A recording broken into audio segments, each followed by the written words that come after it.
Miass ഫുഡ്ബുക്കിലേക്ക് സ്വാഗതം. ഞാൻ ദിവ്യ മെജോഷ്. ഇന്ന് ഉണ്ടാക്കാൻ പോകുന്നത് ക്രിസ്മസ് സ്പെഷ്യൽ ആയിട്ടുള്ള പ്ലം കേക്ക് റെസിപ്പിയാണ്. സിമ്പിളായി നല്ല പെർഫെക്റ്റായി കടയിൽ നിന്ന് മേടിക്കുന്ന രുചിയിൽ ഒരു മാസം വരെ കേടാവാതെ ഒരു പ്ലം കേക്ക് റെസിപ്പിയാണ്. അപ്പോൾ ഇതിന് വേണ്ടിയിട്ട് നമുക്ക് ഇലക്ട്രിക് ബീറ്ററോ അതുപോലെ ഓവൻ ഇല്ലെങ്കിൽ പോലും നമുക്ക് പെർഫെക്റ്റ് ആയിട്ട് തന്നെ ഈ കേക്ക് ഉണ്ടാക്കിയെടുക്കാൻ പറ്റും. മുകളിൽ കാണുന്ന ലിങ്കിൽ ക്ലിക്ക് ചെയ്തിട്ടുണ്ടെങ്കിൽ എങ്ങനെയാണ് ഡ്രൈ ഫ്രൂട്ട്സ് വൈനിൽ സോക്ക് ചെയ്യാമെന്ന് കാണാവുന്നതാണ്. നിങ്ങൾക്ക് വൈനിൽ സോക്ക് ചെയ്യാതെ സിമ്പിളായിട്ട് പെട്ടെന്ന് തന്നെ ഉണ്ടാക്കിയെടുക്കാൻ പറ്റുന്ന പ്ലം കേക്ക് റെസിപ്പി ഓൾറെഡി ഞാൻ അപ്ലോഡ് ചെയ്തിട്ടുണ്ട്. അപ്പോൾ അതിൻ്റെ ലിങ്കും മുകളിൽ കൊടുക്കാം. അപ്പോൾ നിങ്ങൾക്ക് താല്പര്യം ഉണ്ടെന്നുണ്ടെങ്കിൽ ആ ലിങ്കിൽ പോയിട്ടും കാണാവുന്നതാണ്. അപ്പോൾ നമുക്ക് സിമ്പിളായി പെട്ടെന്ന് തന്നെ എങ്ങനെ ഒരു പ്ലം കേക്ക് ഉണ്ടാക്കിയെടുക്കാമെന്ന് നോക്കിയാൽ. ഇവിടെ ഞാൻ 200 ഗ്രാം മൈദപ്പൊടി എടുത്തിട്ടുണ്ട്. ഇത് ഏകദേശം 1.5 കപ്പ് വരും. ഇതിലേക്ക് ബേക്കിംഗ് പൗഡറും സോൾട്ടും ചേർത്ത് കൊടുക്കണം. ഇതിലേക്ക് 1/2 ടേബിൾ സ്പൂൺ ബേക്കിംഗ് പൗഡറും 1/4 ടീസ്പൂൺ ഉപ്പും കൂടിയാണ് ഇട്ട് കൊടുത്തിട്ടുള്ളത്. ജസ്റ്റ് ഒരു സ്പൂൺ വെച്ചിട്ട് ഒന്ന് മിക്സ് ചെയ്ത് കൊടുക്കുകയാണ്. അപ്പൊ എല്ലാ സൈഡിലേക്കും ഒന്ന് മിക്സ് ആയി കിട്ടാൻ വേണ്ടിയിട്ടാണ് ഇതിലേക്ക് ഇട്ട് കൊടുക്കുകയാണ്. ഒന്ന് സ്റ്റെയിൻ ചെയ്തെടുക്കാൻ വേണ്ടിയിട്ടാണ്. അപ്പൊ ഒരു 2 പ്രാവശ്യം അല്ലെങ്കിൽ ഒരു 3 പ്രാവശ്യം നമുക്ക് സ്റ്റെയിൻ ചെയ്തെടുക്കാം. ഇപ്പൊ നമുക്ക് 3 പ്രാവശ്യം തന്നെ വേണമെന്ന് നിർബന്ധമില്ല. എന്ന് വെച്ചിട്ടുണ്ടെങ്കിൽ ഇത് അത്ര സോഫ്റ്റ് ആയി പോകേണ്ട കേക്കല്ല, പ്ലം കേക്ക് അല്ലേ. അപ്പൊ അത് കാരണം തന്നെ 1 അല്ലെങ്കിൽ 2 പ്രാവശ്യം ഒന്ന് സ്റ്റെയിൻ ചെയ്തെടുത്താൽ മതി.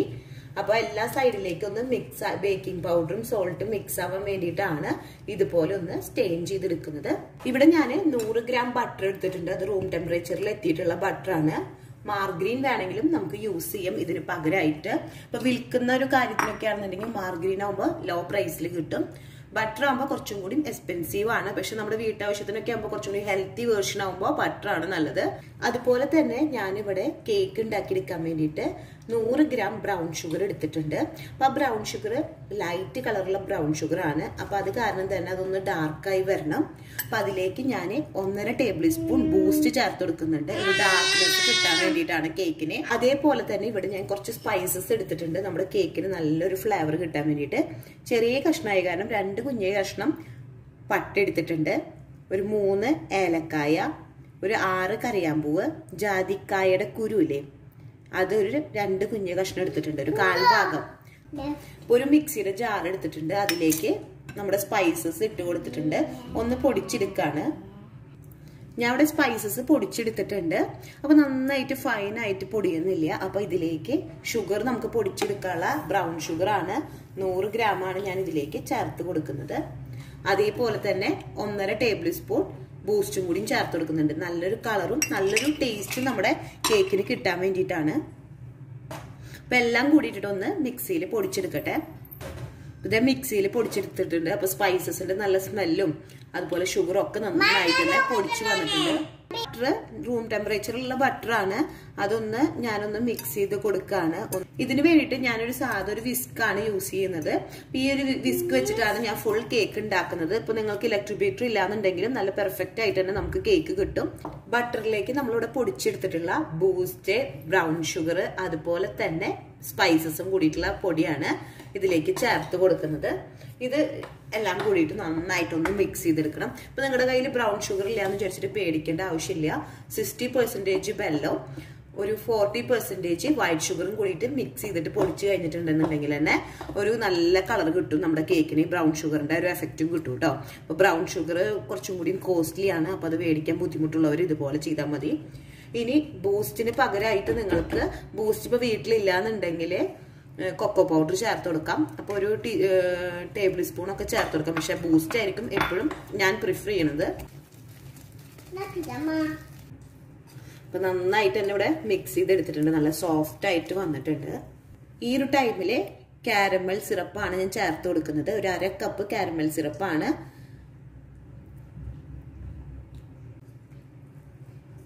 നമുക്കിത് നന്നായിട്ടൊന്ന് മിക്സ് ചെയ്തെടുക്കാം. ഈ ഒരു ടൈമിൽ നമുക്ക് എങ്ങനെയാണ് കാരമൽ സിറപ്പ് ഉണ്ടാക്കിയെന്ന് നോക്കിയിട്ട് വരാം. അതിനുവേണ്ടി 1/2 കപ്പ് ഷുഗറാണ് എടുത്തിട്ടുള്ളത്. White colour ഷുഗറാണ്. 100 ഗ്രാം ആണ്. ഒരു മീഡിയം ഫ്ലെയിമിൽ പാനിൽ ഇട്ട് കൊടുത്തതിന് ശേഷം 1 കപ്പ് വെള്ളം വേറൊരു പാനിലേക്ക് നമുക്ക് എടുത്ത് വെക്കണം, തിളപ്പിച്ചെടുക്കാൻ വേണ്ടിയിട്ട്. അതൊന്ന് ഷുഗർ നന്നായി മെൽറ്റായി കാരമലൈസ് ചെയ്ത് വരണം. അപ്പോൾ ലൈറ്റ് കളറൊന്ന് മാറി ചെറിയൊരു ഡാർക്ക് ഷെയ്ഡിലേക്ക് വരുന്ന ടൈമിൽ സ്റ്റൗന്ന് മാറ്റി കൊടുക്കുകയാണ്. ഈ ഒരു ടൈമിൽ നമ്മൾ അളന്ന് വെച്ചിട്ടുള്ള 1 കപ്പ് വെള്ളം ഒന്ന് തിളപ്പിച്ചെടുക്കുകയാണ്. ആ ഒരു തിളപ്പിക്കുന്ന ഒരു ടൈം നമുക്ക് ആ പാനിലുള്ള കാരമലൈസ് ചെയ്തിട്ടുള്ള ഷുഗർ ഒന്ന് ഇളക്കി കൊടുക്കാം. അതിനുശേഷം തിളപ്പിച്ചെടുത്തിട്ടുള്ള വെള്ളം ഇതിലേക്ക് ഒഴിച്ചു കൊടുക്കുകയാണ്. ഒഴിച്ചു കൊടുക്കുമ്പോൾ തന്നെ പൊട്ടിത്തെറിക്കില്ല, അല്ലാന്നുണ്ടെങ്കിൽ പെട്ടെന്ന് പൊട്ടിത്തെറിച്ച് നമുക്ക് പേടിയാവും അതിലേക്ക് വെള്ളം ഒഴിച്ചു കൊടുക്കുമ്പോൾ. ഇതാവുമ്പോൾ പൊട്ടിത്തെറിയൊന്നും ഇല്ലാണ്ട് നല്ല കൂളായിരിക്കും. അതിനുശേഷം ആ 1 കപ്പ് വെള്ളം തിളപ്പിച്ച് 1/2 കപ്പാക്കി മാറ്റിയതാണ് ഇതിലേക്ക് ചേർത്ത് കൊടുത്തിട്ടുള്ളത്. നന്നായിട്ട് തന്നെ ഒന്ന് മിക്സ് ചെയ്തെടുക്കാം. ക്ലീൻ ചെയ്തിട്ട് നീക്കി വെച്ചിട്ടുള്ള മൈദപ്പൊടിയാണിത്. ബൗളിലേക്ക് 150 ഗ്രാം ഡ്രൈ ഫ്രൂട്ട്സ് ആണ്. അപ്പോൾ ഓൾറെഡി നമ്മൾ സോക്ക് ചെയ്യുന്ന വീഡിയോ ഇട്ടിട്ടുണ്ട്. ആ ഡ്രൈ ഫ്രൂട്ട്സ് ആണ്. ഒരു 30 ദിവസത്തിന് മേലെ ആയിട്ടുണ്ട് ഡ്രൈ ഫ്രൂട്ട്സ് സോക്ക് ചെയ്യാൻ വെച്ചിട്ട്. അപ്പോൾ ഈ ഡ്രൈ ഫ്രൂട്ട്സിലേക്ക് നമ്മളിവിടെ സ്റ്റെയിൻ ചെയ്ത് വെച്ചിട്ടുള്ള മൈദപ്പൊടി, ബേക്കിംഗ് പൗഡർ ഇതില്ലേ, അതിൽ നിന്ന് കുറച്ചൊന്ന് ചേർത്ത് കൊടുക്കുകയാണ്. 2-3 ടേബിൾ സ്പൂണിന്റെ അടുത്ത് തന്നെ ഇതിലേക്ക് ചേർത്ത് കൊടുത്തിട്ടുണ്ട്. അതേപോലെ തന്നെ ഇവിടെ കുറച്ച് നട്ട്സ് എടുത്തിട്ടുണ്ട്. ഒരു 50 ഗ്രാം നട്ട്സ് ആണ്. കാഷ്നട്ടും ആൽമണ്ടാണ് ഞാൻ എടുത്തിട്ടുള്ളത്. അതിലേക്ക് ഞാനൊരു ടേബിൾ സ്പൂൺ മൈദപ്പൊടി ചേർത്ത് കൊടുക്കുന്നുണ്ട്. അപ്പോൾ ഇത് ജസ്റ്റ് ഒന്ന് മിക്സ് ചെയ്തിട്ട് ഇതിലേക്ക് ചേർത്ത് കൊടുക്കുകയാണെന്നുണ്ടെങ്കിൽ അടിയിലേക്ക് പോവില്ല, അല്ലാന്നുണ്ടെങ്കിൽ നന്നായിട്ട് അടിയിലേക്ക് പോവും. അതായത് അടിയിൽ പോയി ഒരു സ്ഥലത്ത് മാത്രമായിട്ട് കട്ട പിടിച്ച പോലെ കിടക്കും. അപ്പം അതുപോലെ കിടക്കാണ്ടിരിക്കാൻ വേണ്ടിയിട്ടാണ് ഇവിടെ ഇങ്ങനെ മിക്സ് ചെയ്തിട്ട് കൊടുക്കുന്നത്. അപ്പം ഞാനിവിടെ നട്ട്സ് ഇവിടെ മിക്സ് ചെയ്തെടുത്തിട്ടുണ്ട് മൈദപ്പൊടിയിലെ. അതേപോലെ തന്നെ ഡ്രൈ ഫ്രൂട്ട്സും ഞാൻ സോക്ക് ചെയ്ത് വെച്ചിട്ടില്ലേ നമ്മൾ വൈനിലെ, അതും കൂടി ഇതേപോലെ തന്നെ ഒന്ന് മിക്സ് ചെയ്ത് കൊടുക്കുകയാണ്. ഇപ്പൊ ഡ്രൈ ഫ്രൂട്ട്സും ഞാനിവിടെ നന്നായിട്ട് മൈദപ്പൊടിയിലൊന്ന് മിക്സ് ചെയ്ത് കൊടുത്തിട്ടുണ്ട്. അപ്പൊ ഇത് ഒരു സൈഡിലേക്ക് പോയിട്ടൊന്ന് കട്ട പിടിച്ച പോലെ കിടക്കാണ്ട് എല്ലാ സൈഡിലേക്കും മിക്സ് ആയി കിട്ടും. ബാക്കിയുള്ള മൈദപ്പൊടി നമ്മളിവിടെ ബീറ്റ് ചെയ്തിട്ട് വിസ്ക് വെച്ചിട്ട് നന്നായിട്ട് ബീറ്റ് ചെയ്തെടുത്തിട്ടുള്ള ബട്ടർ, അതുപോലെ ഷുഗർ, കാരമൽ. അപ്പൊ ഇതിന്റെ ഒരു നല്ലൊരു കളർ കിട്ടാൻ വേണ്ടിയിട്ടാണ് ഇതൊക്കെ ചേർത്ത് കൊടുക്കുന്നത്. ഇനി കുറേശ്ശായിട്ട് മൈദപ്പൊടി ചേർത്ത് കൊടുക്കുകയാണ്. അറ്റ് എ ടൈം എല്ലാം കൂടി ചേർത്ത് കൊടുക്കുകയാണെങ്കിൽ കട്ട കുത്തിയ പോലെയാവും, പിന്നെ മിക്സ് ചെയ്തെടുക്കാൻ എളുപ്പമില്ല. അപ്പൊ അത് കാരണം തന്നെ നമ്മൾ കുറച്ച് മൈദപ്പൊടി ഇട്ട് കൊടുത്തതിന് ശേഷം ഒന്ന് മിക്സ് ചെയ്തെടുക്കുകയാണ്. അതേപോലെ തന്നെ ഇവിടെ നിന്ന് ഡ്രൈ ഫ്രൂട്ട്സ് നമ്മളിവിടെ മിക്സ് ചെയ്ത് വെച്ചതിൽ നിന്ന് കുറച്ച് ചേർത്ത് കൊടുക്കുക. എന്നിട്ട് വീണ്ടും മിക്സ് ചെയ്യുക. നട്ട്സ് ഇവിടെ നമ്മൾ മിക്സ് ചെയ്തെടുത്തിട്ടുള്ളതിൽ നിന്ന് കുറച്ച് ചേർത്ത് കൊടുക്കുക, മിക്സ് ചെയ്യുക. കുറച്ച് വലുതായിട്ടാണ് ഞാൻ ചോപ്പ് ചെയ്തെടുത്തിട്ടുള്ളത്. ഞാൻ ഇതിന് മുന്നേ ഉണ്ടാക്കി നോക്കിയപ്പോൾ നന്നായി ചെറുതായി ചോപ്പ് ചെയ്തപ്പോൾ അങ്ങനെ കടിക്കാൻ കിട്ടുന്നില്ല. അപ്പോൾ ഞാൻ കുറച്ചുകൂടി വലുതാക്കിയിട്ടാണ് ഇപ്രാവശ്യം ഞാൻ ചേർത്ത് കൊടുക്കുന്നത്. നമ്മളിവിടെ മിക്സ് ചെയ്തെടുത്തിട്ടുണ്ട്. അതുപോലെ തന്നെ ഞാൻ വേറൊരു ബൗൾ എടുത്തിട്ടുണ്ട്. ആ ബൗളിലേക്ക് കോഴിമുട്ട പൊട്ടിച്ചൊഴിക്കുകയാണ്. അപ്പൊ ആദ്യം തന്നെ ഒരു കോഴിമുട്ടയാണ് ഞാൻ പൊട്ടിച്ചൊഴിക്കുന്നത്. സെയിം നമ്മുടെ ഉപയോഗിച്ചിരുന്ന വിസ്ക് തന്നെ യൂസ് ചെയ്തിട്ട് നന്നായിട്ടൊന്ന് മിക്സ് ചെയ്ത് കൊടുക്കുക. അപ്പോൾ ഓരോന്നായിട്ട് തന്നെ നന്നായിട്ട് മിക്സ് ചെയ്ത് കൊടുക്കണം. ഈ ഒരു ടൈമിൽ ഇതിലേക്ക് ഞാൻ ചേർത്ത് കൊടുക്കുന്നത് എന്തൊക്കെയാന്ന് വെച്ചിട്ടുണ്ടെങ്കിൽ നമ്മുടെ ഓറഞ്ചിന്റെ തൊലിയില്ലേ, അതിൽ നിന്ന് ഒരു നുള്ള്, അധികമൊന്നും വേണ്ട, അതിന്റെ വെള്ള കളർ വരാത്ത രീതിയിൽ വേണം തൊലി ഒന്ന് ഗ്രേറ്റ് ചെയ്തെടുക്കാൻ വേണ്ടിയിട്ട്. പിന്നെ ഇവിടെ ഞാൻ എടുത്തിട്ടുള്ളത് പൈനാപ്പിൾ എസൻസ് ആണ്. 1/4 ടീസ്പൂൺ ആണ്. അതേപോലെ തന്നെ 1/2 teaspoon vanilla essence, lime juice 1 table spoon ചേർത്ത് കൊടുക്കുന്നുണ്ട്. അതേപോലെ തന്നെ ഓറഞ്ച് ജ്യൂസ് 2 ടേബിൾ സ്പൂണും. അപ്പോൾ ഇതൊരു നല്ലൊരു ഫ്ലേവർ കിട്ടാൻ വേണ്ടിയിട്ടാണ്. ഇപ്പോൾ ഇതിന് പകരമായിട്ട് ഓറഞ്ചിൻ്റെ എസൻസ് വേണമെങ്കിലും നിങ്ങൾക്ക് ഇതിലേക്ക് ചേർത്ത് കൊടുക്കാം. അതിനുശേഷം നന്നായിട്ടൊന്ന് കോഴിമുട്ട ബീറ്റ് ചെയ്തെടുക്കുകയാണ്. അപ്പോൾ ആ കോഴിമുട്ടയുടെ ഒരു സ്മെല്ല് നമ്മുടെ കേക്കിന് ഉണ്ടാവില്ല. പിന്നെ ഓൾറെഡി സ്പൈസസ് ചേർത്ത് കൊടുത്തിട്ടുണ്ട്. അതേപോലെ തന്നെ ഈ ഓറഞ്ച് ജ്യൂസും ലെമണിൻ്റെ ജ്യൂസും ഒക്കെ കൂടി ചേർത്ത് കൊടുക്കുമ്പോൾ നല്ലൊരു ടേസ്റ്റ് നമ്മുടെ കേക്കിന് കിട്ടും. നന്നായി ഒന്ന് മിക്സ് ചെയ്തെടുത്തതിന് ശേഷം ഇതിലേക്ക് 3ാമത്തെ എഗ്ഗും ചേർത്ത് കൊടുക്കാം. 3 എഗ്ഗാണ് ഞാനിവിടെ എടുത്തിട്ടുള്ളത്. നന്നായിട്ടൊന്ന് ബീറ്റ് ചെയ്തെടുക്കണം. ഇതുപോലൊക്കെ നന്നായിട്ടൊന്ന് ബീറ്റ് ചെയ്താൽ മതി, നന്നായി ഒന്ന് പതഞ്ഞ് വന്നാൽ മതി. ഈ ഒരു ടൈമിൽ നമ്മൾ കേക്ക് ഇവിടെ മിക്സ് ചെയ്ത് വെച്ചതിലേക്ക് കുറേശ്ശായിട്ട് ചേർത്തിട്ട് നമുക്കിതൊന്ന് മിക്സ് ചെയ്ത് കൊടുക്കണം.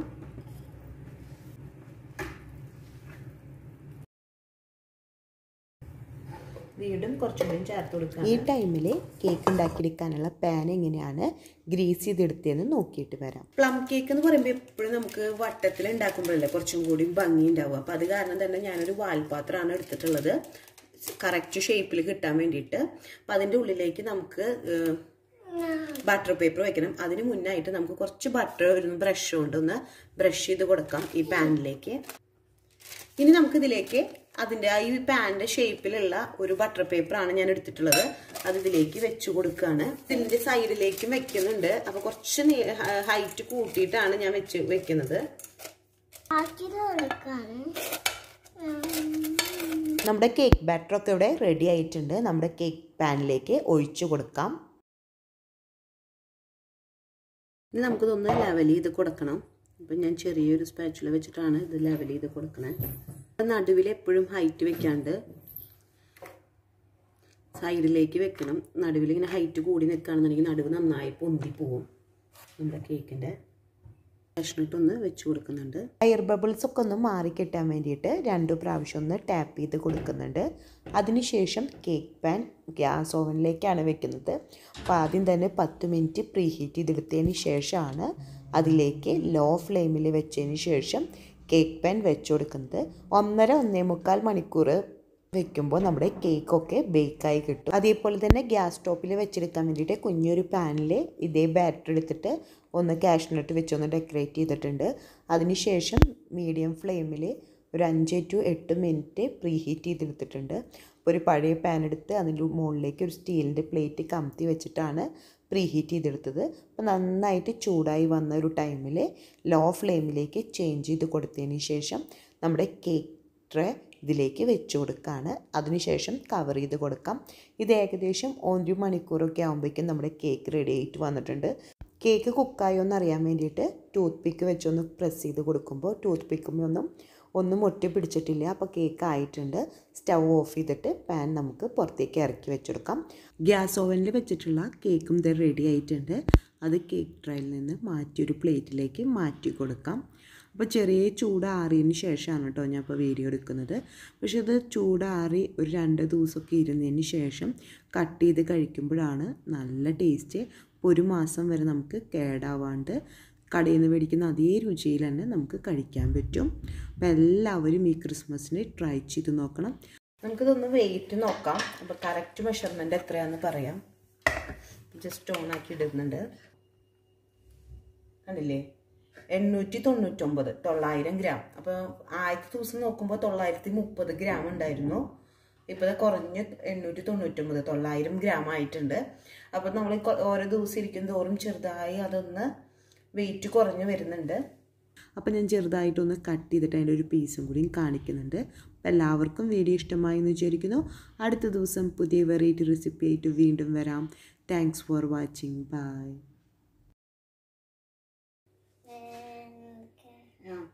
Christmas happy Christmas, merry Christmas. Christmas Christmas joy. And the kids are like, God damn it, I need more dad. Happy birthday to you. Christmas and Merry Man.